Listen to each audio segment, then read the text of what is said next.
इस वीडियो में आप जो व्यक्ति देख रहे हैं, दरअसल इनका नाम जतिन है और ये जनाब लंबे अरसे से इंसाफ के लिए दर-दर की टक्करें खाते फिर रहे हैं।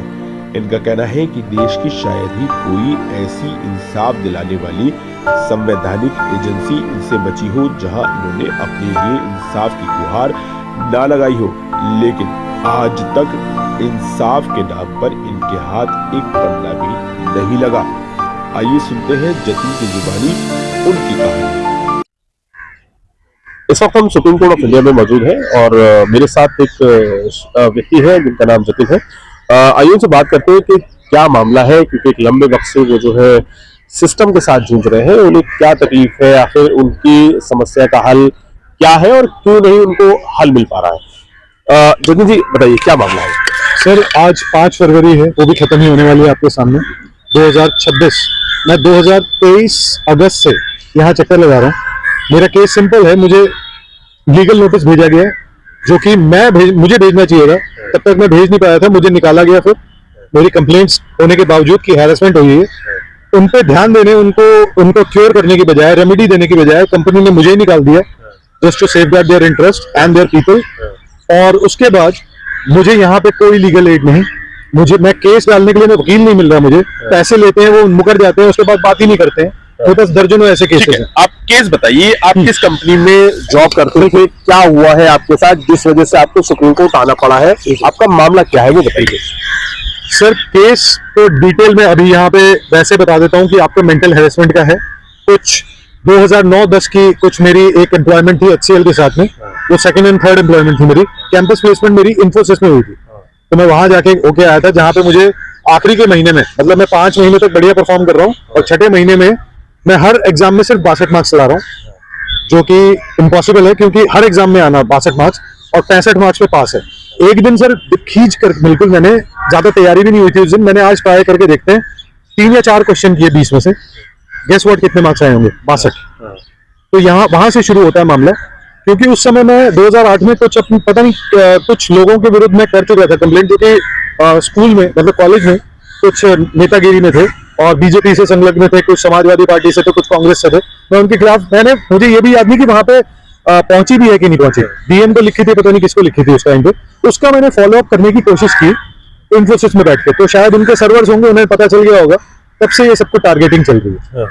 और जो second and third employment with HCL थी 2009 और 2010 की, वहां पे मुझे 2009 में गालियां देके निकाला गया। मेरे पिता का एक मर्डर का केस है, ठीक है सर, वो छुपा रखा है उन्होंने मेरे सामने, लेकिन 2007 में एक्सेप्ट रहे, उनके सामने सेल्फ कन्फेशन है। तो वो बताकर मुझे वहां से बहुत, सिर्फ गालियां नहीं दी, एक आध गाली भी दी और लात लगभग दिखाई गई कि निकल जाओ यहाँ से। और अगले साल फिर माफिया मांग के मुझे वापस बुलाया, फिर अगले साल निकाला है। और दोनों बार HDFC के बैंक में अकाउंट खुले थे, दोनों अकाउंट गायब हैं। और 2022 में जब मैंने HCL दोबारा ज्वाइन करा 31 मार्च को, तब मेरी बात हुई है, ज्वाइनिंग के टाइम पे सब पता चलता है, पैन कार्ड से लेकर जितने उन्होंने डॉक्यूमेंट्स मांगे सबका चेक करा गया, लेकिन वो दोनों एम्प्लॉयमेंट का कोई जिक्र ही नहीं था कहीं पर भी, ठीक है सर। ट्रेनिंग में वहां पे भी था, जहां पे मैंने .NET डेवलपर की तरह काम करा इन्फोसिस में, वहां का PF कटा हुआ है, वहां का सारे रिकॉर्ड्स हैं। लेकिन यहाँ पे भी अगर ट्रेनिंग हुई तो रिकॉर्ड्स तो होंगे, ऐसे थोड़ा ना कि सर हवा में सैलरी गई है और हवा में ही अकाउंट गायब हो जाएंगे। तो ये सब कुछ है। और HDFC जो है तभी से मेरे साथ गबन भी कर रहा है, मैंने सर को बताया हुआ है। सॉरी 3 फरवरी से मेरे पास जोमेटो के नाम पे OTP आता है और ये जा रहा है पेमेंट ग्राउंड फ्लोर नाम के एक अकाउंट पे, जो कि संवैधानिक रूप से KYC ही क्लियर नहीं करेगा। संवैधानिक ऑफिशियल रूप से रिजर्व बैंक की गाइडलाइंस के अकॉर्डिंग KYC ही क्लियर नहीं कर पाएगा। और ऐसे अकाउंट के नाम अलग अलग हैं, जैसे कभी आता है ground floor, first floor, second floor, फिर first floor, second floor, ground floor, continuation में एक ही साथ बैंगलोर, और कभी कभार जब स्पेलिंग मिस्टेक हो जाए तो एंगलोर भी हट जाता है। तो ऐसी भी डिस्कस, और 1 साल से चल रहा है और गबन किया गया है कई बार पैसों का। इनके द्वारा जितनी भी मैंने परचेजेस करी है सब में यही हुआ है, और सेम अकाउंट पे पैसे ट्रांसफर होते हैं, चाहे जेप्टो के लिए मंगा लो, चाहे स्विगी के लिए मंगा लो, चाहे OTP आ जाए आपका फ्लिपकार्ट के लिए। देखिए नॉर्मल तौर से सवाल ये है कि कोई भी एम्प्लॉय किसी कंपनी में ज्वाइन करता है, हाँ जी, नॉर्मल रहता है, कोई दिक्कत नहीं है। हाँ जी। विवाद आपका कहाँ से शुरू हुआ, विवाद की जड़ क्या थी? वहीं से मैं बताता हूँ ना, विवाद की जड़ क्या थी? जिन व्यक्तियों के खिलाफ मैंने कंप्लेंट शायद 2008 में करी थी, जितना मैं रिकलेक्ट, सर आपने कंप्लेंट क्यों की थी, क्या वजह? ये हैरेसमेंट थी कॉलेज में। It was harassment done in college itself. आपका कहने का मतलब ये है कि आपके साथ हरासमेंट कॉलेज में जब आप पढ़ रहे थे, आपका प्रोफेशनल कोर्स जो भी होगा, बीटेक, वो आप बीटेक जो भी कर रहे होंगे, उसके बाद वहां से आपका हरासमेंट शुरू होता है और वो कॉलेज कैंपस से ही आपके साथ शुरू होता है। आपका कहने का मतलब क्या है? ये मतलब है कि आपका कहने का बिल्कुल बिल्कुल यही मतलब है। और उसके खिलाफ जो मैंने कंप्लेंट बिल्कुल एक रफ कर दी थी ना, जैसे आप करके भूल जाते हैं, मुझे लगा कि ये फॉलो अप करना चाहिए। वहाँ इन्फोसिस में वहाँ पे सर्वर उनका, देखिए सर, साइबर कैफे अपना होता है, साइबर पॉड्स होते हैं वहां पे। उस समय मैंने किसी पे एक्सेस करके अपनी माता के अकाउंट से, ईमेल अकाउंट से मैंने कंफर्मेशन कहीं पे पूछी थी, अपने भी अकाउंट यूज नहीं किया ताकि किसी को पता ना चले, लेकिन फिर भी उन्होंने ट्रैक कर लिया और फिर उन्होंने जो कर सकते थे वो उन्होंने वो किया।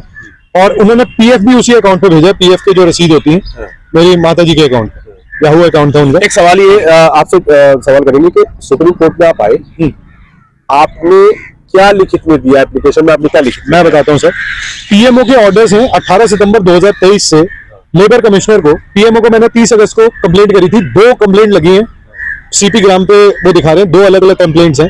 पीएम पोर्टल से डायरेक्ट करी थी मैंने, तो उसमें ये था कि आप सर इमीडिएट ये है, ये सारे मैंने लीगल नोटिसेस, सारी ईमेल्स जिसमें मैंने विटनेस को सेल्फ कन्फेशन जिसका मेरे पास रिकॉर्डेड है मेरे फोन में, ऑडियोज हैं, वीडियोज हैं, स्क्रीनशॉट्स हैं, मैंने चैट्स के साथ, जिसमें वो मना कर रहा है कि मक्खियों वाला इंसिडेंट नहीं, जिसमें हैरेसमेंट है, मेंटल हैरेसमेंट। 5 दिन तक 50 से लेकर 100 मक्खियां, जो मेरे साथी गाजियाबाद से आ रहा है, मेरे साथी उतर के नीचे पार्किंग में जा रहा है, पार्किंग के लॉबी के सामने, हमारी लिफ्ट लॉबी के सामने, एलिवेटर लॉबी के सामने हमारी गाड़ी खड़ी हुई, साफ सुथरी पार्किंग।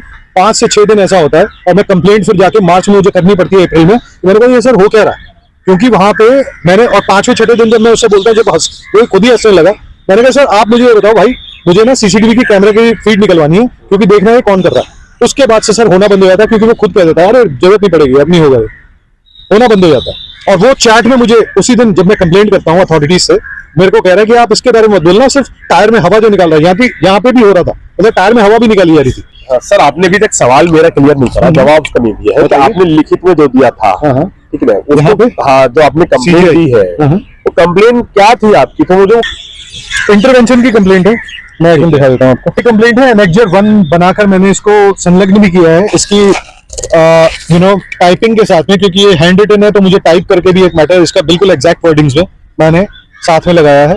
और इसमें सारा कुछ लिखा है कि कैसे उनकी इंटरवेंशन चाहिए सीजीआई की, क्योंकि मैं उस समय 1.5-2 साल हो चुके थे, मैं केस ही नहीं डाल पा रहा था अगस्त 2023 के बाद से।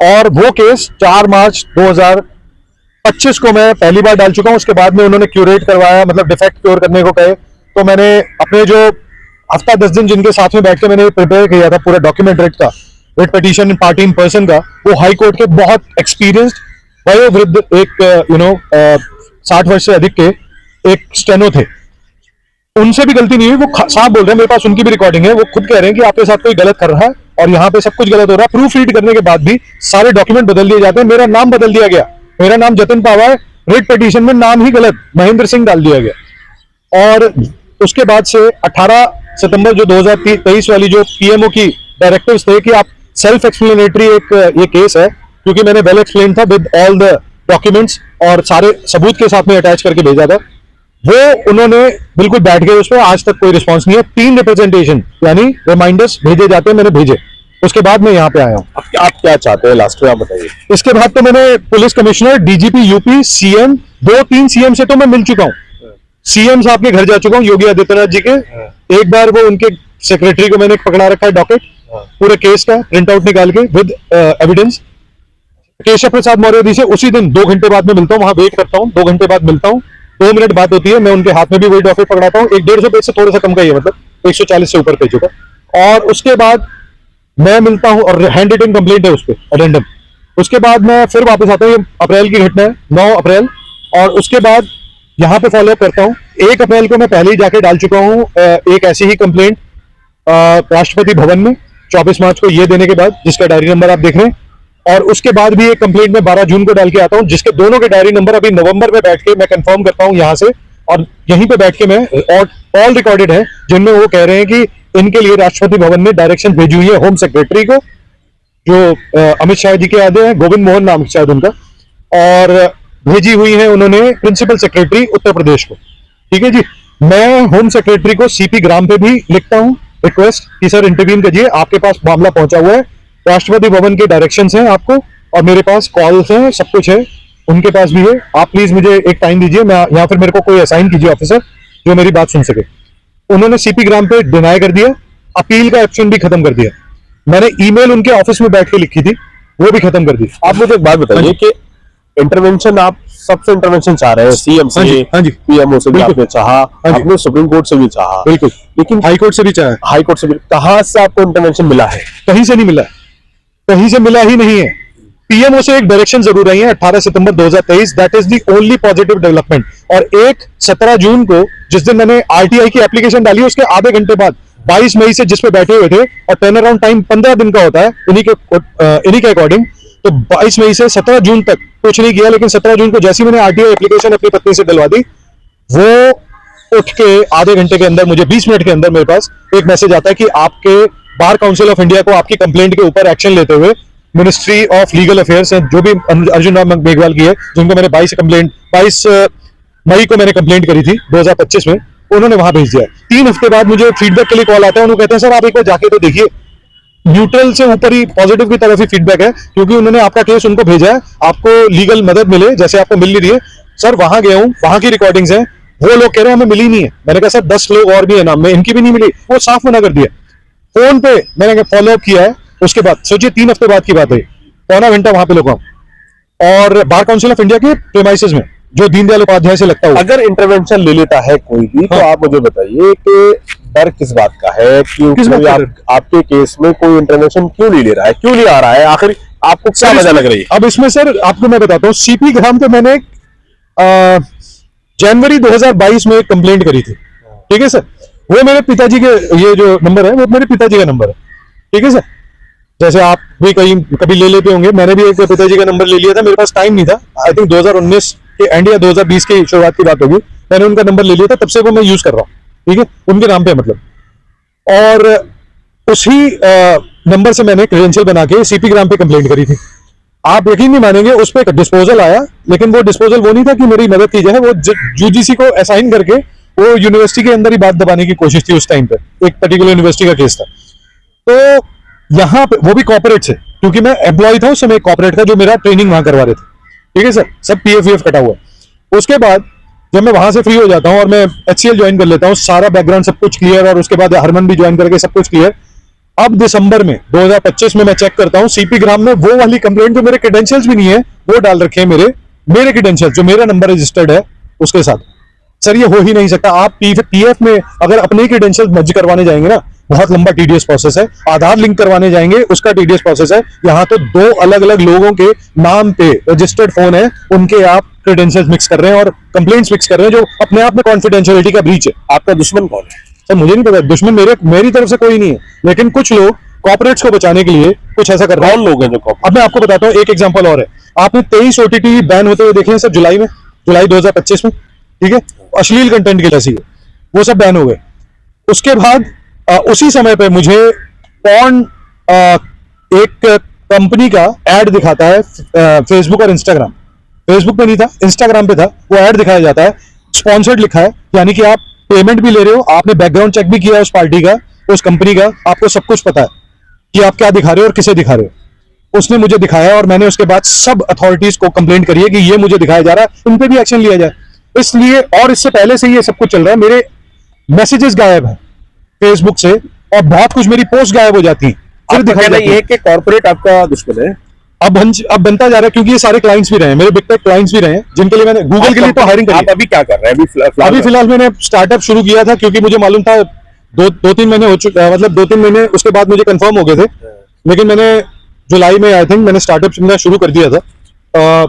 और मैं अपने एक पिछली कंपनी के साथ भी जुड़ा हुआ था, जो म्यूचुअल है, हमें पता है हम क्या कर रहे हैं एक दूसरे के साथ। अर्निंग है आपके पास अभी फिलहाल कोई अर्निंग नहीं है, क्योंकि मेरा प्रोडक्ट ही बनके तैयार नहीं है। स्टार्टअप कुछ प्रोडक्ट बनाएगा या सर्विसेज देगा तभी तो कुछ करेगा। अभी मेरे पास कुछ ऐसा हो, मतलब मैं टाइम ही नहीं मिलता, सुबह से लेकर शाम तक यही हमले चलते हैं। आप कब से लगे हैं इस झगड़ों में, इन सब चीजों में? सर 2 दशक होने वाले हैं, आपको बताया ना, 2008 से। पहले तो मैंने सर एकदम जिसे कहते हैं ना, ये समझ जाता है व्यक्ति 2008, 9, 10 खाली बैठने के बाद क्या आपका क्या मैं बताता हूँ, मैं उस समय समझ गया था कि ये कुछ भी जो चल रहा है शायद बड़े लेवल की चीज है, और 2-3 कंपनियां कर चुकी हैं। एचसीएल के बाद मैंने थोड़ा, जिसे कहते हैं ना कि यार अब कंप्लेंट वगैरह कहीं नहीं करते, अब बस चुप होके काम करते हैं।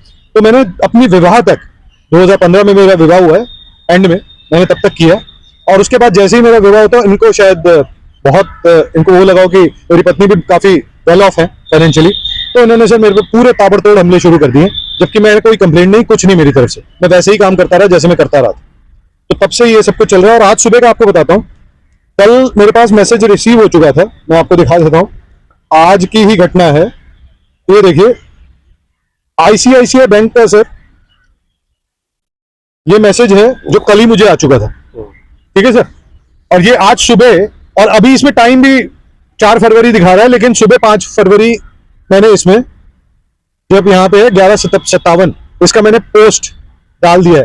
तो ये 4 फरवरी का अब मुझे दिखाया जा रहा है, जबकि कल ही रिसीव हो गया। अब आप क्या चाहते हैं? लास्ट में एक सवाल आपसे ये है, क्या चाहते हैं सर? सवाल ये है कि मेरे इस केस में इंटरवीन किया जाए, मुझे कम से कम एक हियरिंग तो दी जाए सर। और आप ये भी देखिए कि भारतीय साक्ष्य अधिनियम के अंतर्गत आपको एक धारा, एक पर्टिकुलर प्रावधान है जिसके अंतर्गत आपको उस सेक्शन में आप अपने एविडेंस को एफिडेविट के साथ में अटैच करना होता है। यहाँ पे प्रूफ रीड करवा रहा हूँ, प्रूफ रीड इन्होंने करा है, उसके बाद में रजिस्ट्रार ऑफिस भेजा गया है, यानी कि टेक्निकलिटी वॉज क्लियर।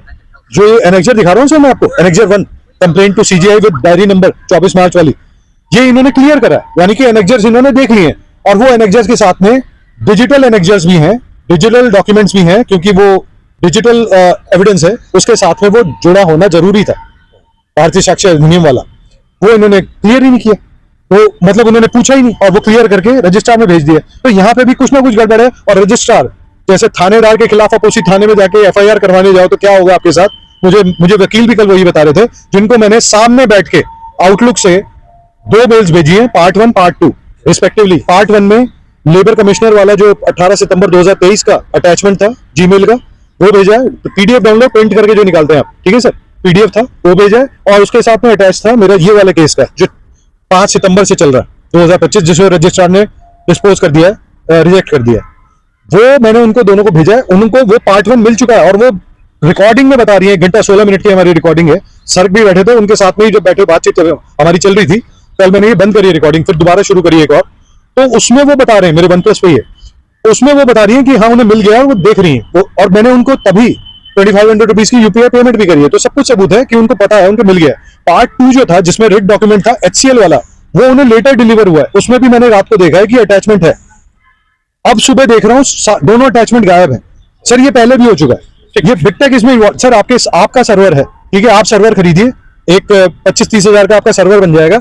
उसमें आप चाहें तो सर्वर में आप अपना ईमेल अकाउंट शुरू करके, जैसे जीमेल है, छोटी सी ईमेल सर्विस शुरू करके आप उसमें कुछ भी चेंज कर सकते हैं। आप गूगल पे चैट जीपीटी से पूछेंगे, गूगल के जेमिनी से पूछेंगे क्या ये संभव है जो मैं कह रहा हूँ, गूगल ऐसा कर सकता है किसी को टारगेट करके। और ये पेड अकाउंट है, मेरे जितने भी फोन पे हैं सब पेड अकाउंट है, आउटलुक का भी पेड है, सब एडवांस पे। सर्विस क्या देते हैं आप? किस तरह की आपकी जॉब प्रोफाइल थी? आईटी में था सर मैं, और मैंने डेवलपमेंट से लेके स्टार्ट किया है, और automation, DevOps, everything I have done. बस टेस्टिंग में हाथ तंगे, मतलब मुझे ज्यादा मैंने करी नहीं, लेकिन ऑटोमेशन मेरा पूरा सब कुछ रहा है। यूनिट टेस्टिंग मैं खुद ही करता था, तो उतना मैं कर देता हूँ, लेकिन जो मैनुअल टेस्टिंग है वो मेरे को नहीं ज्यादा मैंने उसमें करा। इन्होंने करवाने की कोशिश की, लेकिन मेरा वो बनता नहीं था, तो इस वजह से भी शायद उनका वो था। अब आपको क्या लग रहा है, आपको इंसाफ मिलने के लिए कहीं से उम्मीद है? देखिए सर, कहीं से उम्मीद नहीं है। मेरी गाड़ी को टारगेट किया जा रहा है। इमोबिलाइजर एक फंक्शन होता है, ECU इमोबिलाइजर, सब कुछ का प्रयोग करके मेरी होंडा की कार जो कि E20 कंप्लायंट है, उसमें अपने जो स्कैम कर रहे हैं, आईसीआईसीआई बैंक ऐप ही रोक देता है। They hold me on ransom, जिसके वीडियोस है मेरे पास, अभी दिखा सकता हूं मैं, वो रोक देता है। प्लस मैंने पोस्ट करके सभी अथॉरिटीज को बता रखा है, आईसीआईसीआई ने गबन तक कर रखा है, उसकी मैं कंप्लेंट डाल चुका हूं।